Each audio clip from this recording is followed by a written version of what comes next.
Welcome back to the Naturally Balanced Hormones Show. I am your host, Marissa Fay. I'm a specialist in women's hormone health, in weight loss, fat loss, hormone balance. If you are struggling with your weight, your energy, your mood, brain fog, I am your gal. Gut health too.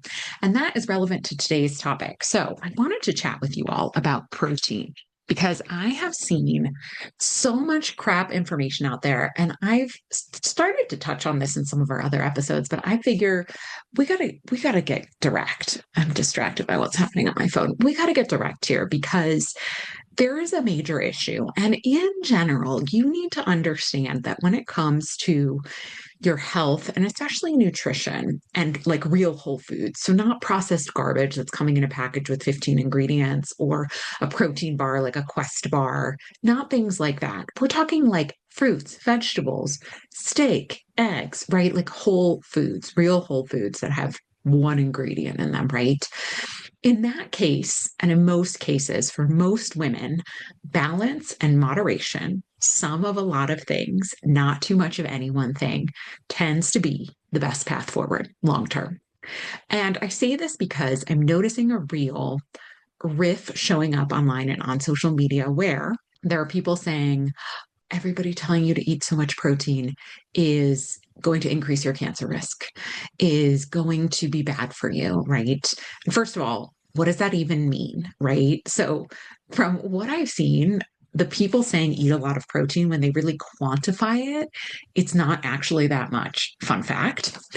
And, when we look proportionally at what most of us are eating within a day, it's typically about a third to maybe a little bit more of like total calories, total food we're eating coming from protein. So that's the typical recommendation that people who are recommending like a higher protein type diet are actually recommending when you get down into the nitty gritty of it, which is actually like a balanced diet. And then we're seeing people saying you don't actually need that much protein. You need way less protein. And in fact, you need vegetarian sources of protein and so on and so forth. And what I've personally seen and what I've personally experienced, and after 8 years of doing this work in functional medicine and holistic nutrition and fitness and healing and working with women like you, what I have personally seen is that the people saying eat only animal sources, not so great. The people saying eat only plant sources, not so great. The people saying eat like a crazy amount, like 200 grams of protein for the average woman, too much. The people saying eat 50 grams of protein, too little. And so what we find is actually middle of the road tends to be most beneficial.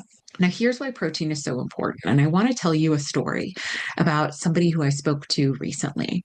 This is a person who is clearly experiencing signs of muscle wasting. She is finding that she is weaker as she is aging. She is finding that when she becomes sick, she loses weight very easily, and not the kind of weight you want to lose, like muscle mass weight she loses. She is finding that she has a lot of digestive symptoms, a lot of bloating, a lot of gas. Her hair is falling out. Her nails are very, very brittle. Okay.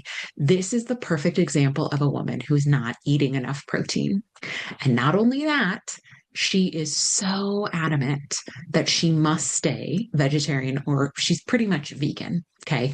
And she even pointed out that she has a lot more symptoms when she eats like too much raw veggies, when she eats too many beans and legumes. And I go into great detail inside of my like first big course that really did well and reached a lot of women, called the Balanced Hormone Blueprint, about why we don't want to eat a ton of legumes, why that's not a great source of protein.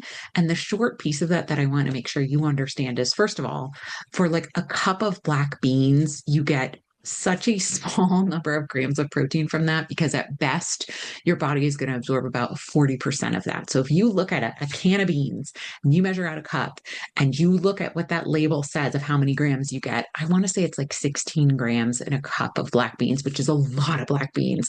That would make most people gassy or bloated. For the record, what we tend to find is at best you're going to get about 5 grams of protein from that. That is nothing. That is nothing. And when it comes to protein, we really do need to optimize how much protein you have, because it's critical and important for maintaining muscle mass and growing muscle, which is basically one of the leading reasons why people as they age die, frankly. It's the reason that breaking your hip when you get older is very problematic because most people don't come back from that injury because they don't have the strength to heal and become mobile again. And I'm not being dramatic about that. That is actually true and factual, at least within the United States. And I bet countries that are similar to us as far as socioeconomic status goes.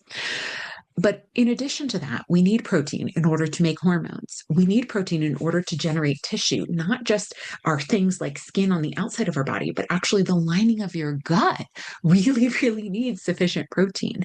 We need it to make neurotransmitters, so related to your mood and how you're feeling about life, right?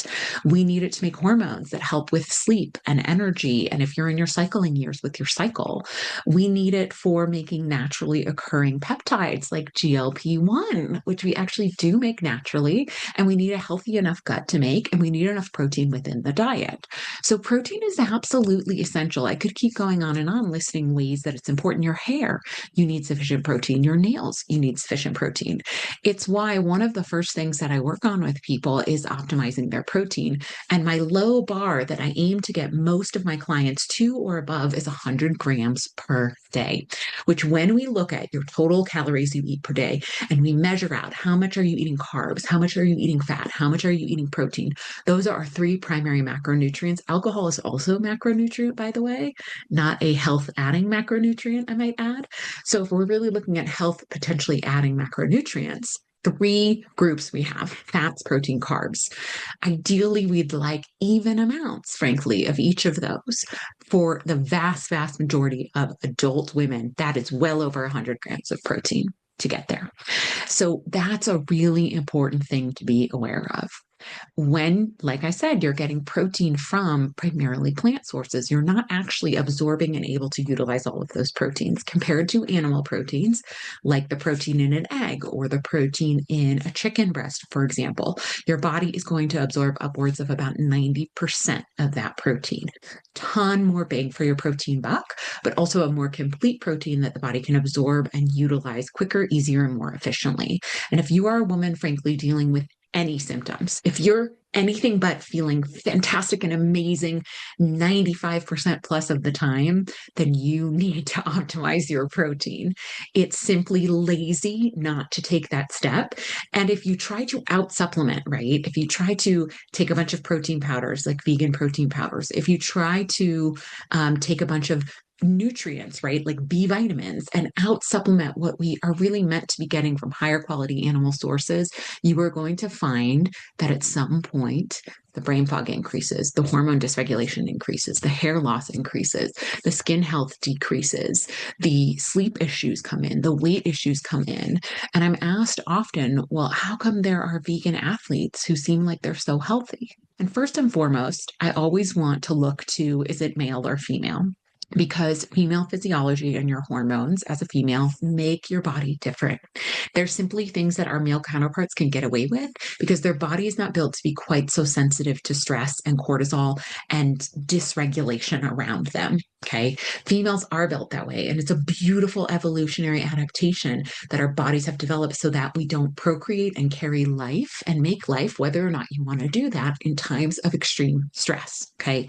It's a simple and smart adaptation that nature has had for us, but it has made us more sensitive to these stressors. And in our current modern life, right, our body doesn't differentiate between truly a bear attack, right, some wolves coming up on us in the middle of the night and needing to run away or protect our young or something like that, and a really stressful meeting and a really intense workout and under eating, right? Our body doesn't know the difference between the qualities of those stressors, right? And the severity and the seriousness as a threat to our life.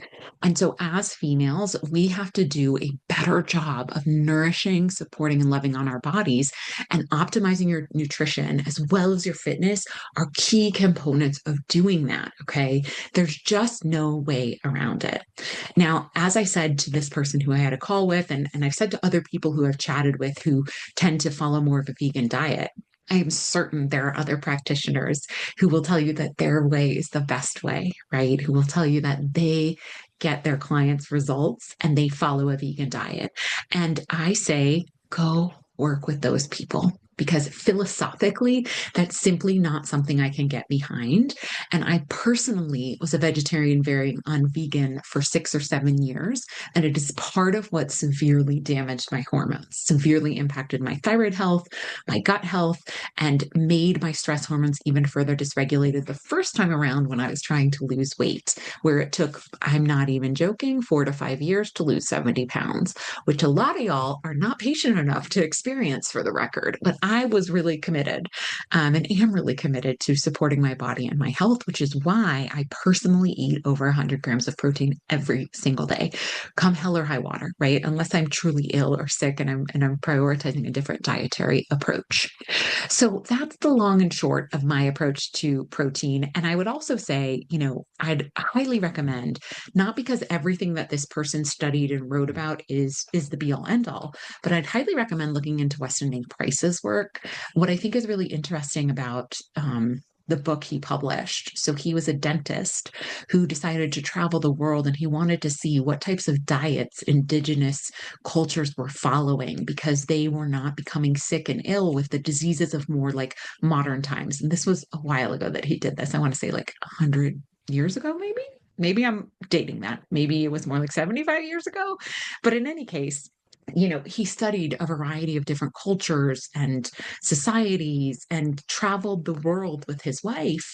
And what they found is that they could not find one very healthy group of people who were following a vegan, even a vegetarian diet.